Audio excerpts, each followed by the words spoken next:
There it goes. Let's see if I can set this back up. I just had a catastrophe. Hey guys, welcome back to my channel. So today I wanted to take my budgeting video kind of one step further and go over the 5 ways that I learned to make my money go farther every paycheck. Because if you're like me, I'm sitting there, I'm writing out my budget, I got everything, I'm ready for the month, right?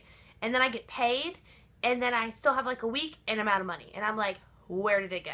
So these are the 5 ways that I make sure to keep myself on track to know that I'm sticking to my budget, and hopefully these will work. First thing that I do is every month I print off my monthly statements, or if you get them in the mail, take them out, look at them, highlight every purchase that you had to make, like your car payment, rent payment, or mortgage payment, electric bill, water bill, things that you had to buy with one highlighter, and then take another highlighter and mark everything that you didn't have to buy, and kind of add up the totals and see where you're at. And I bet if you're like me, there would probably put a few $100s in things that you didn't have to buy. So that's my first step, because that kind of keeps you on track. You know where you really messed up last month, and you know where you need to get to for next month. My second step is to trim expenses where you can. So like rent, have to pay that. There's no trim in there. Gas, I know that I was going to like a Shell station and buying gas, but then Kroger, which is a local food store here, has, if you buy groceries, then you get a discount on gas, and sometimes, you know, that can be 80-90 cents a gallon, which really adds up because you have to buy gas every 2 weeks. So that's a great thing to think about. Do you have anything like that around your area? So that might be a place where you can kind of trim expenses. Another thing is food, and this is my biggest one, is to try to cut back eating out as much as you can. Yeah, you can go every now and then if you want to, but if you're going out several nights a week, you can save a bunch of money, especially if you're taking your whole family out to eat. You can save a bunch of money by just cooking at home. So that's another area that you can try to tinker with and try to see if you can save some money there. So the next one is the cable bill. And I have DirecTV, and every now and then I see a great deal from like Dish or Chantel or whatever, and I'll call them up and I'll be like, excuse me, I'm thinking about switching. Can you lower my bill so I'll stay with you? And usually they trim, you know, $25 off for 3 months, $10 off for 3 months. You know, usually they'll work with you if you tell them what deal you found.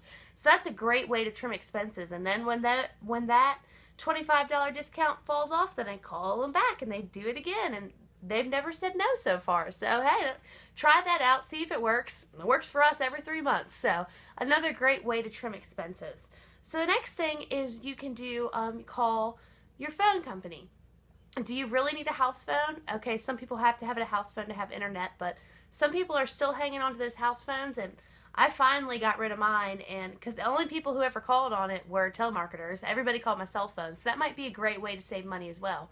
Also, call your phone bill company, your cell phone bill company. You know, can they cut anything? Can you switch carriers and get a better deal? Can you do something like Walmart Straight Talk, which is $45 a month, and you get unlimited data and unlimited talk? So that's another great way. So my third step, or my third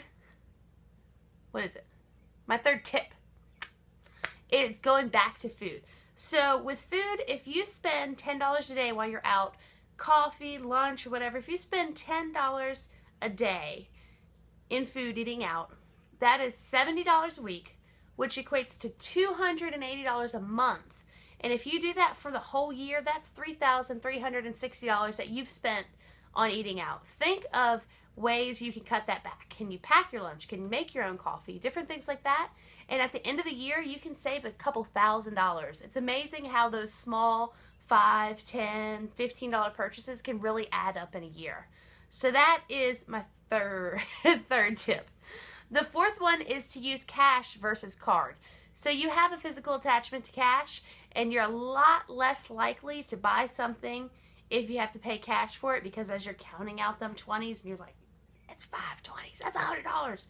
Whereas with a card, swipe, sign, you're done. You didn't even feel that purchase.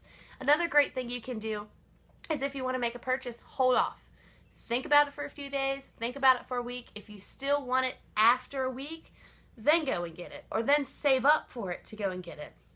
That's a great way to also help trim expenses. And that's a whole big thing. Dave Ramsey does a huge thing on cash envelopes. He wants you to pay cash with everything. Now I understand you can't pay cash with everything, but it's a great opportunity to save some money, especially on bigger purchases, or it's a great opportunity to not go over on your grocery budget for the month if you have it in cash and know, hey, I cannot spend more than this much for the next 2 weeks.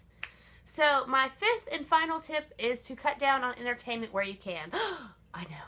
Don't go see the $45 movie. Wait till it comes to the dollar theater. So theaters are really expensive, and I'm a big movie buff. I used to go to the expensive theater with the nice seats, get popcorn, and by the time you're done with that, you bam, $35 in. What about going to a dollar movie?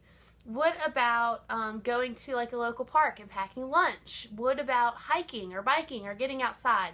And if you really can't think of anything, Google in your area, what free activities there are. And I guarantee you they've got a whole list of stuff that you can either do for free or a lot cheaper. Thanks guys, quick video. Hope you liked it. If you do, please give me a thumbs up. Please subscribe. Love you. Bye.